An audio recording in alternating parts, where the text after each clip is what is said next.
Thank you. Thank you very much. Okay. So there's the title, okay? Humanity 2.0, a 21st century view of the two cultures problem. First of all, I want to have a sense of the audience here. Let's say we divide up all of knowledge in terms of the humanities, the social sciences, and the natural sciences, and I'd like you to put your hands up only once. How many people here are from the humanities? Okay. How many of you are from the social sciences? For the record, let me say there are very few people from the humanities and quite a lot from the social sciences, if not the majority. How many from the natural sciences? Okay, the natural sciences are number 2 on this list. Okay, the reason why I asked this question is because this topic, right, which really goes to the nature of our being, right, and assuming that we remain humans in the 21st century is going to be very relevant. And there are different takes that those of you who come from the different branches of knowledge will have on it. Okay, so let me begin here. Okay. Here's the question. Have we always, sometimes, or never been human? Okay, I don't want to show of hands here. And what I want to do at the outset is to raise 3 issues that you should think about when trying to answer this question, because this is quite a difficult question, and it's been always a difficult question. I'm someone who was, in fact, originally trained in history and philosophy of science.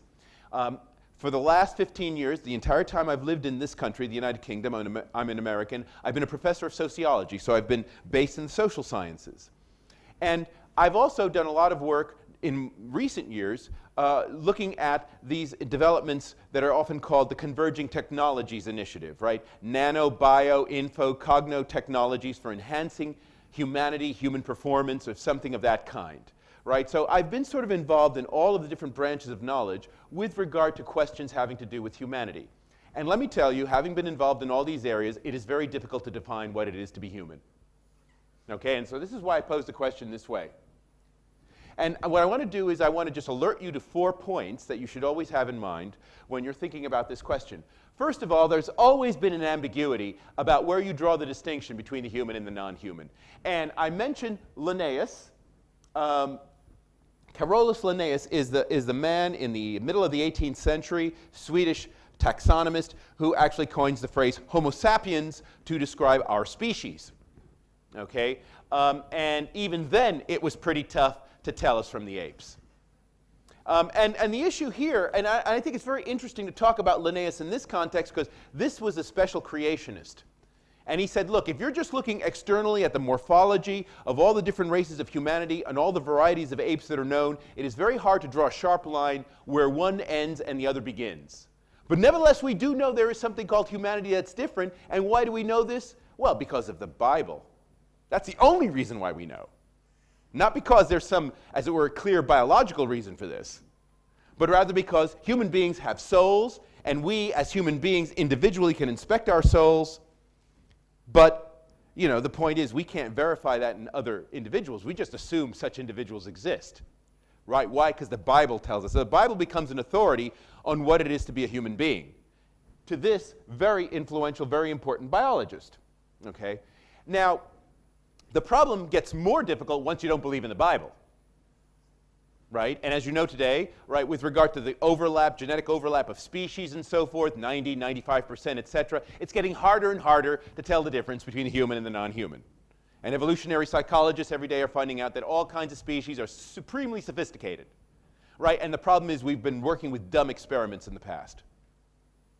Right? So the question is, so this idea of there being a distinction between the human and the non-human has always been problematic and is certainly problematic today. The second point I raise is that there's always been a recognition of the diversity of mental and physical characteristics among those qualified potentially to be called human. Right? So some people are smarter than others. Right? Some people, you know, have certain kinds of what might be regarded, you know, more moral than others. Right? Think about the traditionally distinctive human traits that philosophers have talked about. Everybody's always realized there's been variation, and that causes problems. Because what do you do about the variation? Do you just say only those on the top end of the skew are the humans, or not? Okay. Number 3. First, one thing that's been very important is everybody's always realized that not everything about us, either physically or mentally, is necessary for us to be humans, right? We could lose or gain a few things and become more human, right? So we could have a larger cerebral cortex, perhaps. We might want to get rid of some of our undesirable traits. We could even lose some physical traits that at the moment are functional in a fairly limited kind of way. Like, would our humanity be threatened if we grew an extra digit or lost an extra digit, right? And a lot of the discussion around human enhancement presupposes you could still be a human being and nevertheless be enhanced physically or mentally. Okay, and that's a long-standing discussion as well. That's not just tied to the recent developments in biotechnology, genetics, etc. That's always been there. And the fourth one is, and this should be obvious given everything else I've said, is that what it means to be human is a very precious and elusive thing. Namely, there's a lot of value placed on it, but it's quite difficult to actually nail it down, right? And as it were, you can kind of move in and out of it. Like perhaps your mental competence at one point puts you in it and then out of it, right? Your moral actions at one point might put you in it or out of it, right? So what happens then is that you need projects, disciplines, things that actually promote and maintain humanity. That is another constant that you find in the history of this discussion. And that then brings us to what would seem to be kind of the obvious conclusion to reach, namely, humanity is artificial. Okay? And by artificial, I mean this in a positive sense. And maybe that's how you in the audience, I notice mostly young people here, probably most of whom are cyber geeks, that's probably the way you think of it too. But some people don't think of artificial as positive. But humanity is artificial in the sense that it goes beyond just what is required at a natural level for survival. Right? That there's some purposes, there's some goals, there's some ideas, designs, whatever, that in a sense their realization go beyond what's required to survive and reproduce in a sort of Darwinian sense. Right? And generally speaking, anything that a Darwinist finds hard to explain is human. Okay? Now, there are different ways in which one can talk about this. And so we can have sort of, as it were, this periodization is meant to just sort of lay out types for you. I think that the periods, in a way, epitomize these moves, but of course they're all still with us today. There was the first ancient artifice by which we would become human, be made human, and that is what the Greeks call paideia. It's still done today. It's sometimes called education. Maybe some of you have been acquainted with it in your lifetimes. It's a sort of dying art. But what it has to do is trying to get people to inhabit the right mental space in the way they deal with others and the world, right? And that has to do with, things like speaking in complete sentences, looking people in the eye. Or, I mean, it does have, it's a disciplining, right, activity where you become a certain kind of being you might not otherwise be. And it also has to do with the way in which you justify your arguments and your opinions. You just don't say, I feel this, therefore it's true, right? You try to come up with some sort of larger perspective that takes into account other people's points of view, because their points of view are worthy of respect and they need to be incorporated into any kind of understanding of humanity. That's what paideia was all about. So the liberal arts in that sort of traditional classical sense, that's what they were doing. They were trying to construct human beings from the biological species Homo sapiens. And let me tell you, when these guys were doing it in the Greek days, they didn't believe everybody was up to it. Right? Only relatively few people were up to it. But nevertheless, that was the project. The project was to make people into human beings that way. Now, in the Middle Ages, through Roman law, you get this idea of the universitas. Okay? And this is a very special kind of legal category, because if you want to think about how people were organized under Roman law, which was kind of the main body of law that existed from the Middle Ages into the early modern period, right, there were two basic categories before the universitas came into being. On the one hand, you were defined in terms of your family lineage. So you were defined pretty much in biological terms that would not be unfamiliar to a contemporary biologist. So what family you came from, right, what descent you came from, determined how you were dealt with. So did you come from a noble background? Did you come from a serf background, right? That determined how you were dealt with, legally speaking, except in cases where there were projects of temporary duration which were artificial but accomplished an end that was of mutual interest to the people concerned. So, for example, the Crusades. You can't fight all the Muslims unless you've got people from many different classes of Christian society operating, and they have to be able to deal with each other. So you suspend the biological stuff to move into this other space. But once it's over, then you revert to your family, the family basis on which you were defined. Okay? So there is no notion of common humanity, no notion of there being a sort of status of humanity above and beyond just where you're, where you were born and how you, and what sort of family you come from, except when this idea of the universitas comes about. Now, what is the universitas? Well, universities, obviously, guilds, city-states, churches, things of that kind. That is to say something that that extends beyond just one generation. So it has, a life of its own. But the way in which the life of its own is perpetuated is not through the ordinary biological reproductive means of family life, but rather through things like election, selection, examination, things of that kind. Okay? Citizenship tests, for example, right, if you think about states. And the point is that what you are, as it were, becoming when you enter into the identity of being a member of a universitas, you become incorporated, as it were, as an individual into this larger project that has a goal above and beyond your own individual interests. Okay? And this was regarded, generally speaking, as a humanizing project, and it becomes kind of the template against which things like political parties and socialism and so forth develop in the 19th century. This is kind of the way in which you start to get some kind of conception of this, where you can have people moving, as it were, in a common direction progressively, generation after generation. We often still think of science in these terms, right, where, as it were, you bequeath to the next generation certain things, but you don't do it by traditional biological means. Okay? Now, the modern artifice, which is the sort of thing that we really start to get with the scientific revolution in the 17th century, is engineering, where there's a really clear sense in which you are redesigning the physical environment, and the physical environment including your own body, to realize these goals that are regarded as distinctly human. Right? Now, this is very materialistic in one sense, but the fact that you're thinking about your humanity in a way that's somewhat detached from your current physical existence, so that, as it were, I want my body to be enhanced in a certain way so I can become more human, that implies that your humanity relies on something other than just what your physical situation happens to be. Otherwise, enhancement wouldn't really be it wouldn't be the way you'd go about doing it. Okay?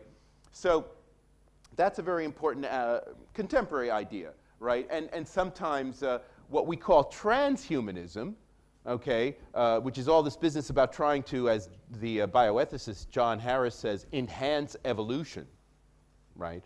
That is basically a very extreme version of this kind of modern idea. But in a way, it's to realize the traditional goals of humanity, right? You want to, to be intelligent has always been a hallmark of humanity that distinguished us from the apes. Okay, now you want to be really intelligent. And so you're going to enhance yourself. In a sense, it's just a continuation of the same trajectory. That's the point that I'm making there. Okay. The problem with all this wonderful stuff is it's not necessarily good for all flesh and blood humans. And I think that's a very important point. The biggest problem with the project of humanity is it's not really good for all humans. Right? Now, this took a long time to realize. And I think it's really only with the rise of Christianity that people started to get guilty about this fact. Because as I was pointing out in the previous slides, people throughout history, if you look at Greeks, Aristotle, and so forth, people were very used to the idea that there was diversity among the individuals that we would consider to be members of Homo sapiens, and there was no necessary need why everybody had to be, as it were, brought up to a certain level in order to be fully human. I mean, that takes a certain kind of understanding of the entity you're talking about as Homo sapiens, and what, Christianity with its idea of the soul, right, and that we're all children of the same God, then puts a kind of burden to wonder, well, why is it if we're all children of the same God and we have all this divine blessing, nevertheless the material conditions of people are so radically different? Okay, and so when you secularize this idea, right, we get this idea of human potential. Why isn't it realized? So this turns humanity from something that, as it were, just a few people are eligible to do, to something that could in principle be a collective project that we could all be involved in, whereby we are raising up the lower elements of the society. Okay? And this really started to get off the ground in the late 18th century with the rise of the nation state and issues about, raising the overall level of humanity. So when we're worried about things like, gross national product per capita, vital statistics of any kind, right? We are concerned about those matters, right? And this is something, you know, and the sorts of actions that start to get taken during this period, right? The redistribution of wealth and sentiment, right? We start to be concerned about the poor in the way that we weren't before. Later, mass education, generalized health care, and more general presumptions about welfare entitlement. Okay, so in other words, it's not just enough that a few people can make it into the category of humanity. There is an obligation for us to bring all of Homo sapiens into it. This is something invented largely in the late 18th century and, of course, progressed throughout the 19th and 20th century and is currently in decline. Now, there is a lot of skepticism about all this stuff. Okay, and indeed, one of the most interesting aspects of this is that a lot of the skepticism comes from the left, which was traditionally the champion of this, okay? And for the critics, and I'm going to go through the critics in a moment, humanity remains a fantasy whose risks are outweighed by its hypocrisy. Really? Okay. You're lucky you're going to see all this on the web because we're only like halfway there. Okay, maybe this in a way is going to be the way to wrap this up, and I hope you have some questions. There are 6 major arguments that are given this day against the idea of promoting the project of humanity. Okay? Not all of them, but most of them come from the left. Okay? The first one, which was very influential when I was a kid, okay, was Michel Foucault. I trust most of you have heard of Michel Foucault. Michel Foucault's Death of Man thesis that was articulated in The Order of Things back in 1966. The idea here was Foucault basically saw humanity as kind of a thing that had existence for, you know, maybe 100, 150 years, starting in the late 18th century and sort of fizzling out in the by the middle of the 20th century.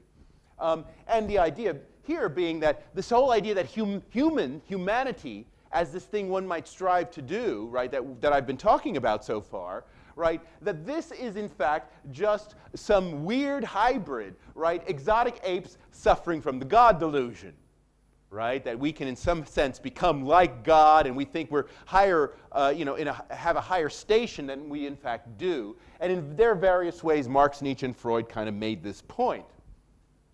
In addition, there is also what one might call the generic postmodern critique that is very taken for granted these days about, you know, when people want to be anti-humanist, right, is that really, you know, who are the people who benefit from this idea of promoting the project of humanity? It's the usual hegemonic male elites, right? And so, you know, and you all know that argument, and let me move on to some that you may have not thought of. The neoliberal and the neoconservative critique. That is to say, humanity costs too much and it delivers too little, right? All of this redistribution of wealth to get the poor, right, especially racially, you know, in the case of the United States, the blacks and so forth, what actual benefit has it done in the long run? You know, aren't the sorts of ceilings that one has reached, the kinds of walls that one has reached in being able to actually create a society where people can actually act as full human beings, okay, in that kind of classical sense? Doesn't that show that perhaps there are some biological limits and that race and gender are really real in that sense? Okay, that's been one of the things that's, of course, has come mostly from the right. But there's also the ecological critique of humanity, right? The projects associated with humanity are depleting natural resources, if not endangering the entire biosphere. All of this re-engineering of the planet to our benefit, right? We get global warming, we get all these awful things. There's also the animal rights critique, which is related to it. And that is the fact that we privilege ourselves as a species, right, is based basically on ideas from theology that Darwin has, in fact, wiped off the slate. And in the process, what we do now, let's say with extensive medical research that uses animals, is that we're causing unnecessary suffering in the world. And we are not necessarily doing anything of any greater benefit, except in the short term for ourselves. And then finally, there is the post-humanist critique, okay, that not even human beings want to be with other human beings anymore. Okay? I mean, they prefer animals and pets and, you know, all that kind of stuff. I mean, this is, you know, so you know, those who relate to Peter Singer at a more visceral level, right, with regard to animal rights stuff. And of course, there is this ever-growing issue, which should never be underestimated, of the second self phenomena, where people identify more with their existence in cyberspace than they do with their existence in their normal physical bodies, okay? And so from that standpoint, you know, this whole idea of humanity and the training and the disciplining and all of this kind of concern is just beside the point. As it were, the human beings have left the building, okay? Now, I don't have much time left, do I? No. Okay. Okay, for the benefit, I hope you get a chance to look at the PowerPoint presentation, because there is another, whatever, 5 slides left. But let me close with this, and that is, what are we to make of this, right? Basically, a very wide, cross-ideological rejection of humanism and humanity as a kind of serious concept in our current times. You know, how does one diagnose this situation? Of course, one might say we're getting over childish things. That's obviously one sort of explanation for it. But there may be some others which I would like you to consider. One of them has to do with the fact that the reluctance to admit failure with regard to the project. Namely, there's a sense in which trying to, as it were, solve problems related to poverty, gender inequality, racial inequality, those kinds of issues are very difficult. They may not be as intellectually sexy as certain other things. They are very difficult. They involve a lot of nitty-gritty political stuff, often at very local levels, that perhaps in and of themselves, all the inspiring ideas did come from the 18th and 19th century, but the job still hasn't been done yet. And so it's very easy for people to think, well, let's just write this off and move on to something else entirely. And I do think that sometimes that's what's behind it. And also I think that there is also a concern about what human beings at the end of the day think about each other, issues of sentiment.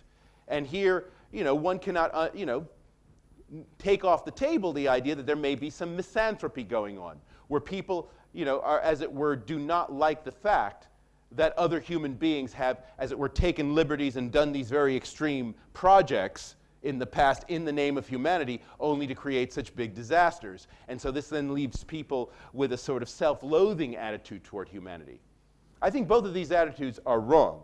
There is nothing wrong with trying to move, in principle, in a transhumanist direction and in all of this new technology that can enhance this and so forth. But I do think that the original old humanistic projects are still worth pursuing and should not be dropped as an excuse to pick up these other things. And I will stop there. Ladies and gentlemen, Steve Fuller.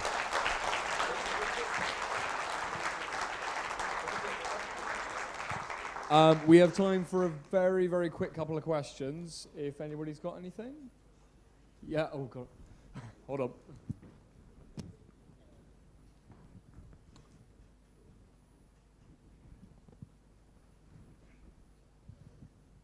Thanks for the lecture. Tom, at the start, of the evening, was talking about how we could move forward and unify as a humanity, as a kind of global civilization, as a culture. Given the critiques you've just raised, do you think that's a possibility? Oh, I do. No, definitely I do. But I do think the old problems from the 70s are still on the table with regard to the very, maybe not very sexy topics, but, you know, the increasing division of the rich and the poor, which in a way is getting exacerbated by the info-rich and the info-poor. I mean, those problems aren't going away by themselves, okay? And, you know, Jeffrey Sachs and Bono flying around the world isn't enough. Right? There's more than, in a sense, needs to be done about those very essential issues. Because I think, from an ethical standpoint, it's only once we've really addressed those issues seriously that a lot of this more kind of futuristic stuff, which I, at a visceral level, have a lot of sympathy with, okay? I think you can only be morally credible if you're addressing the other stuff as well at the same time. Otherwise, it looks like you're just leaving the poor behind, writing them off now.